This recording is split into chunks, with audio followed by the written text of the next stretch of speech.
নিয়ে নিয়েছি 6 piece pomfret মাছ, আর তাতে লবণ, হলুদ আর পাতিলেবুর রস খুব ভালো করে মিশিয়ে নিতে হবে। এখন একটা প্যান গরম করে তাতে আমি মাছগুলোকে খুব ভালো করে লাল করে দুপিঠ ভেজে তুলে নিচ্ছি। এখন ফোড়নের জন্য দিয়ে দিলাম 1 চামচ গোটা জিরে আর 2টো শুকনো লঙ্কা। দিয়ে ফোড়নটা ভাজা হলে দিয়ে দিলাম 2টো বেটে রাখা টমেটো।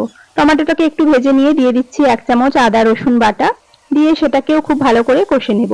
এখন দিয়ে দিচ্ছি 1 চামচ লবণ, হলুদ গুঁড়ো, লাল লঙ্কার গুঁড়ো, কাশ্মীরি লঙ্কার গুঁড়ো, ধনে গুঁড়ো আর জিরে গুঁড়ো সবকিছু আমি 1 চামচ পরিমাণ নিয়েছি। নিয়ে এখন সবকিছুকে খুব ভালো করে আবারও কষে নিতে হবে।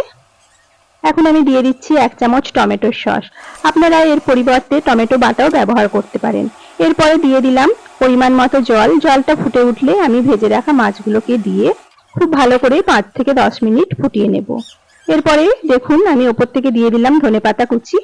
এখন আমাদের ঝাল ঝাল পমফ্রেট মাছের তরকারি একদম